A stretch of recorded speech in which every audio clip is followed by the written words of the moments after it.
मजीद बात करेंगे। सीनियर तजियाकार शौकत पराचा साहब ने हमें ज्वाइन किया। पराचा साहब, बहुत शुक्रिया आपके वक्त के लिए। सुप्रीम कोर्ट का जो फैसला आया, इंसानी बुनियादी हुकूक के तहफ़्फ़ुज़ की उसमें बात की गई है, लेकिन जब दूसरी तरफ का मौक़िफ़ देख रहे हैं कि वो भी बहुत ज़्यादा ताकतवर है, जिस तरह से कौमी मुजरिमों की अगर बात हो रही है, जब सिविल अदालतों में ट्रायल होते हैं तो फिर उसमें हद से ज़्यादा वक्त लग जाता है।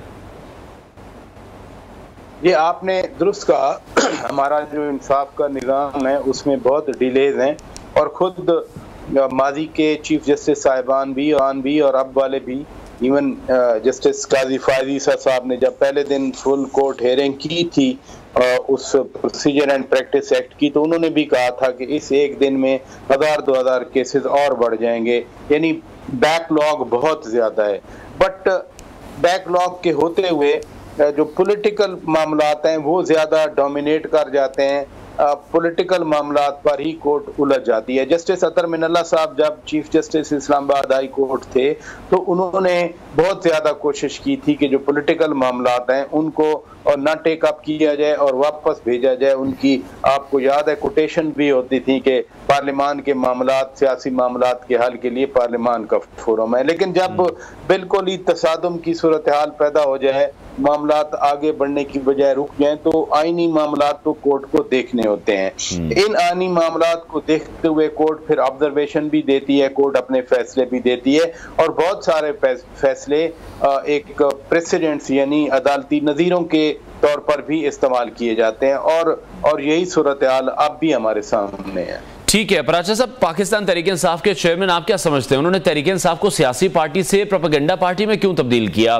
पाकिस्तान की सबसे मकबूल जमात पीटीआई रही है, आप क्या समझते हैं कि हर मौके पर ही प्रोपेगेंडे का सहारा लेने की वो कोशिश करते रहे, तभी मकबूलियत में इजाफा हुआ? जिस तरह से केपीके के अवाम के पैसे को हम देख रहे हैं कि अपनी जाती तशहीर में ये पैसे लगाए गए, अभी भी हम देख रहे हैं अगर कोई फंडिंग नहीं आ रही तो अभी भी सोशल मीडिया पर इतनी फंडिंग, इतने पैसे किस तरह से लगाए जा रहे हैं?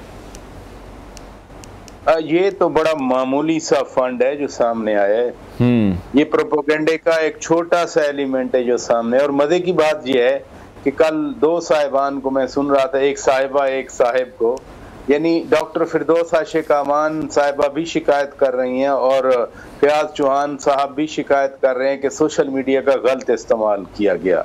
भाई आप लोग ही तो उस हुकूमत में थे, आप कभी तलात के वजीर थे, कभी सूबे में कभी मरकज में, आप ही तो अब जो पाकिस्तान के माशरे में कहा जाता है कि अखलाकियात खत्म हो गई और भरम खत्म हो गया, ये सरेआम थप्पड़ मारने वाले दूसरे पॉलिटिशियंस को तो आप थे। देखिए सिर्फ ये नहीं था, जाती तशहीर के लिए नहीं इस्तेमाल हुआ, ये मैं इससे बढ़ के कहूँगा कि मुखालिफिन की कैरेक्टर असैसिनेशन के लिए, किरदार कुशी करने के लिए, उन चोर डाकू साबित करने के लिए, उनको बददियानत साबित करने के लिए वो एक अंबार लगा दिए गए। और ये सोशल मीडिया जो अकाउंट्स हैं उनको पीटीआई की गवर्नमेंट में कहा जाता था कि ये लोग इन्फ्लुएंसर हैं, इनको तो तनख्वाह दी जाती थी जो लेकिन पराचा साहब, जिस तरह से आप बात कर रहे हैं, जो नाम आप ले रहे हैं, फयाज हुसैन चौहान की आप बात कर रहे हैं, फवाद चौधरी को भी हम नहीं भूल सकते हैं, वजारत इत्तलात उनके पास थी, ये तमाम लोग तो अब इस तरह से साइड पर हैं और चुप होकर बैठे हैं जैसे इन्होंने किया ही कुछ नहीं है। ये शायद सबसे ज्यादा उसमें शामिल थे, यही तो मामार थे इन तमाम कामों के। मैं भी यही बात कर रहा हूं कि ये छोटी सी एक झलक है जो हमने देखी है। मैंने कब कहा कि सिर्फ यही कुछ है? मैं तो कह रहा हूं इससे बहुत बड़ा ये है, और ये ना सिर्फ अंदरूने मुल्क है, ये सोशल मीडिया फेक अकाउंट्स या रियल अकाउंट, ये तो मुल्क के बाहर भी बहुत ज्यादा है। आप मुल्क के अंदर तो ट्रेस कर लेंगे, लेकिन जो स्ट्रक्चर आपने, जो जाल आपने बाहर बुना हुआ है, उसका क्या बनेगा? यानी अब हुकूमत गए हुए 16 महीने की वो हुकूमत गई, 4-5 महीने की ये हुकूमत है, इसके बावजूद जो गाली की जबान है, नफरत की जबान है, वो तो मौजूद है सोशल मीडिया पर। आप ट्विटर में चले जाएं, एक्स पे चले जाएं, फेसबुक पे चले जाएं, आपको वही तसलसल नजर आता है। ये एक बड़ा प्रोजेक्ट था, उस बड़े प्रोजेक्ट के बहुत सारे कंपोनेंट से ये जो कल एक कंपोनेंट की छोटी सी झलक आई, जितनी बातें आप समझते हैं कि अब उसमें कुछ कमी आ चुकी है? जिस तरह से आप एक्स का जिक्र कर रहे हैं तो वहां पर हम देख रहे हैं अब उस तरह से ट्रेंड क्रिएट नहीं कर पा रहे,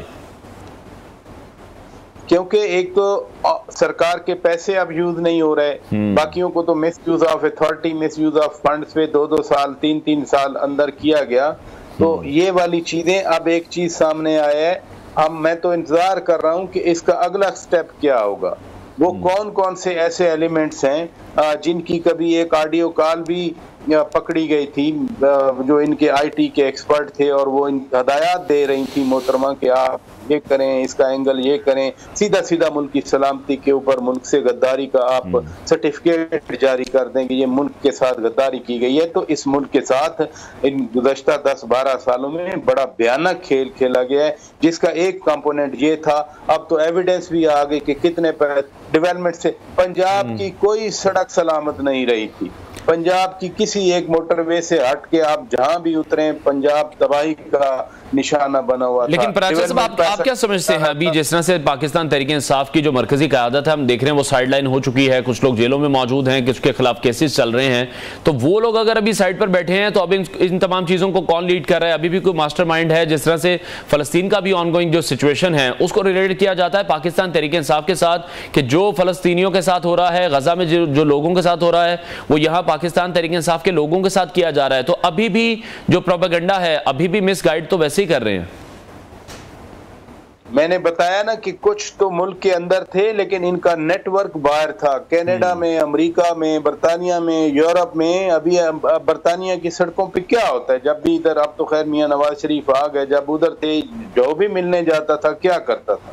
हुकूमत गए हुए तो 15 महीने हो गए थे ना उस वक्त। लेकिन जो बाहर नेटवर्क है, जो बाहर सिंपथाइजर बैठे हैं और जिनका आप कह रहे हैं ना साइड लाइन पे हो चुके हैं, ये वक्ती तौर पर है। खुद बयानात आते रहे कि जी ये मजबूरी के आलम में गए और अब भी जब बैठे हैं ये तो वापस आ जाएंगे। आप कल इनको एक रास्ता दे दें, आप देखें फिर कैसे वापस आते हैं।